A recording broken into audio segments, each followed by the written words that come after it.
Assalamu alaikum. My name is Shahzir Niaz, and today I'm going to be talking about fishing and farming. Now, fishing and farming both are criminal activities, and both are the methods that are used to gain the personal information over the internet, like your credit card number, your bank account details, or your passwords of accounts, and all of that. Uh, Now, phishing is typically carried out using an email or a direct message that prompts the victim to enter their personal details at a website that is bogus or fraudulent, and then the hacker uses that website to retrieve all of their personal information that they have entered and then use it for illegal purposes.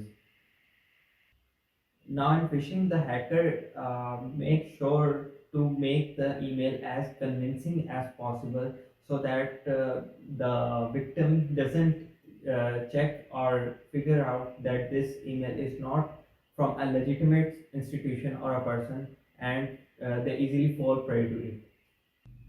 In phishing, the attackers usually do it on a personal and individual level where they choose their victims and then send them emails one by one. Whereas farming is far more dangerous concept as compared to phishing. Now, in farming, a hacker uses a different website that is almost identical to the original and verified website and lure its victims to believing that they have entered the original site by either tricking the DNS server or your personal computer. Now, in phishing, incorrect client request is sent to the victim, and if the user is a bit intelligent, he or she can identify that this is not from a legitimate institution or a person.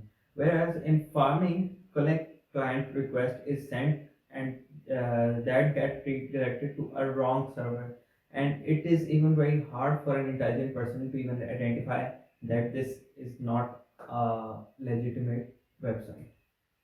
Now, there are several techniques that can be used to fool the victims.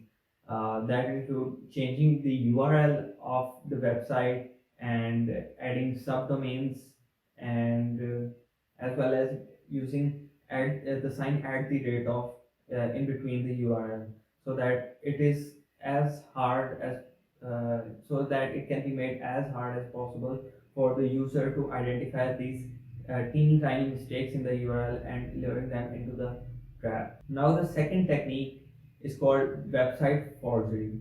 Website forgery means to make an exactly identical copy of the original website so that the user do not get suspicious that this is not the original website, and he or she easily enters their personal details like passwords and personal information or financial information into that website, and they can be easily stolen.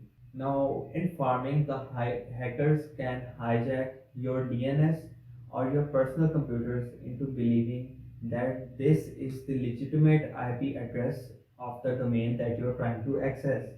In farming, the hackers hijack your DNS or your local network router into so that they can easily fool your computer or your system into believing that this site is from a legitimate source. Now, there are several techniques that you can use to stay yourself clear of such fraud activities. Like in case of phishing, you can easily identify that this is not from a legitimate source by looking at the sent email address, in which there can be grammar mistakes or there can be teeny tiny spelling mistakes that if you can identify, you can easily know that it's not from a legitimate institute. Whereas in case of farming, if you closely observe the URL of the website that you're currently on, you can easily pinpoint that if that website is legit or not. You can also you can also look out for DBS certification that verifies that a certain website is legit. That's it for this presentation. I hope you liked it. If you have any queries or questions, you can ask me in the comments below. I'll be happy to reply to those. Take care. Allah Hafiz.